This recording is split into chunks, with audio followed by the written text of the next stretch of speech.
اب میں درخواست کروں گا خالد فاروقی صاحب سے، جناب محترم خالد فاروقی صاحب، کہ وہ اسٹیج پر تشریف لائیں اور اپنا مقالہ ہمیں پیش فرمائیں۔ بہت شکریہ۔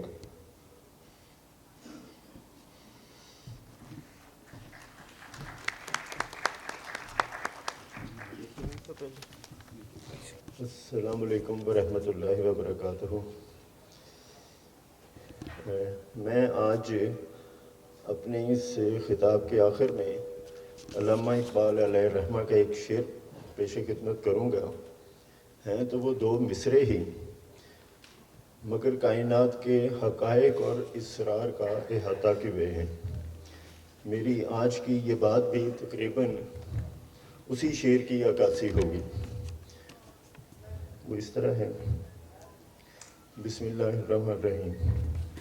اللہ اپنی سب سے اعلیٰ تخلیق انسان سے اس طرح مخاطب ہے کہ اے بندے، نہ صرف تو اپنا مقام پہچان بلکہ میرے پروجیکٹ کو بھی سمجھ، اس کا ادراک کر، یعنی کائنات کے تسلسل کو آگے بڑھا، یعنی نئی نئی تحقیق اور نو بنو ایجادات پر دھیان دے اور فروئی مثال میں نہ الجھ کر رہ جائے۔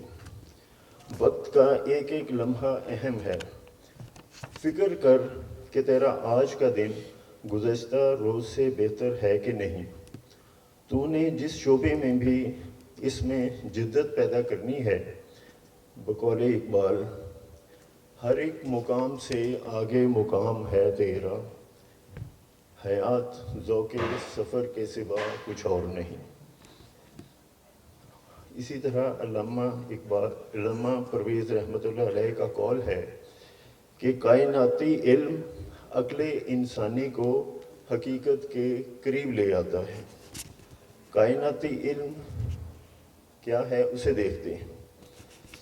سائنس کے علماء کا اندازہ ہے کہ 13-14 ارب نوری سال پہلے بگ بینگ ہوا یا عظیم دھماکہ ہوا، کہکشائیں بنیں۔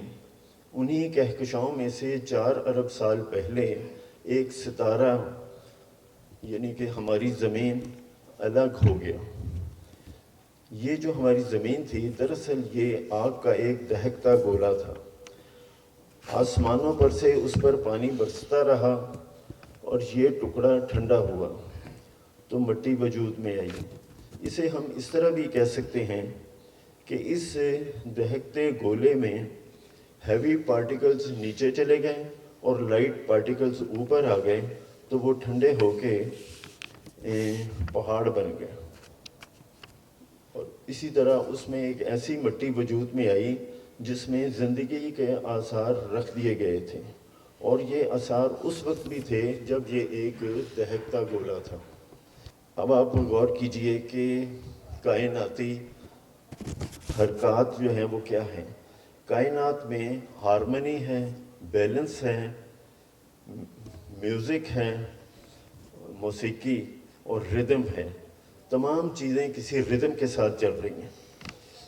اسے میں اس طرح بیان کرتا ہوں کہ ہم دیکھتے ہیں کہ پانی بھاپ بھر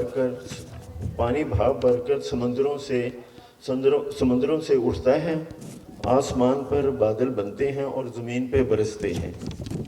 پانی کھیتوں میں دوڑتا ہے، مردہ زمین میں نمود پیدا ہوتی ہے، مچھلیاں دریاؤں میں تیرتی ہیں، اچھلتی کودتی ہیں، کچھوے تیرتے ہیں، مینڈک ٹراتے ہیں اور زندگی رواں دواں رہتی ہے۔ ہاتھوں میں خون چلتا ہے، تیز ہوتا ہے اگر تالیاں بھی بج جائیں۔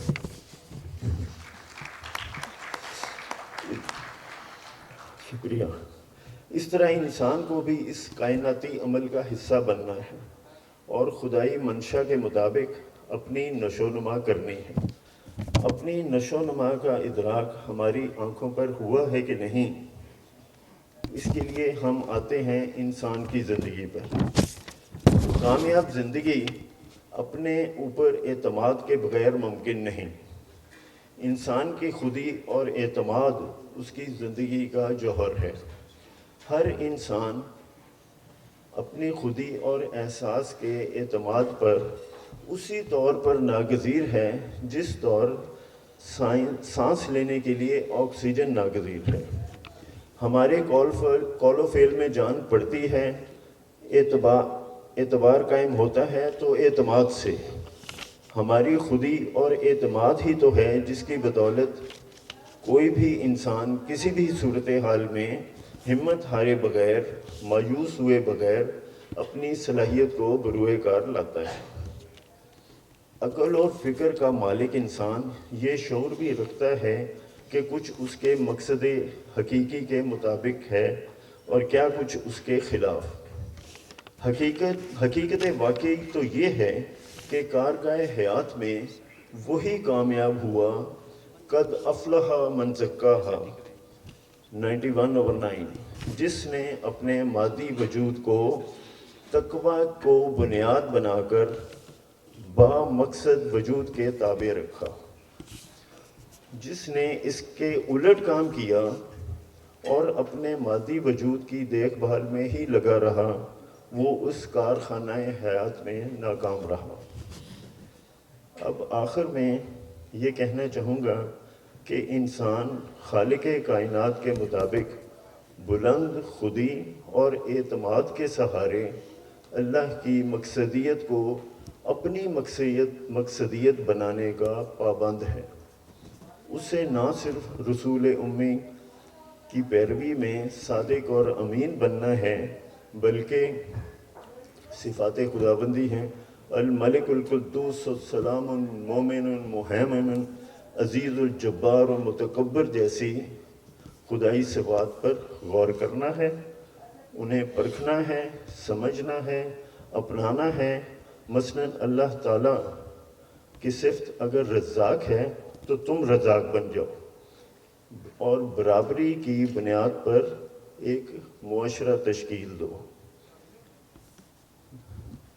اس طرح اس ذمہ داری سے، معاشرہ تشکیل دینے کی ذمہ داری سے، برابری کی بنیاد پر اگر معاشرہ تشکیل دیا گیا تو یہی مقصود فطرت ہے۔ علامہ اقبال علیہ رحمہ فرماتے ہیں، تو راز کن فگاں ہے اپنی آنکھوں پر عیاں ہو جا، خودی کا رازداں ہو جا، خدا کا ترجمہ ہو جا۔ شکریہ۔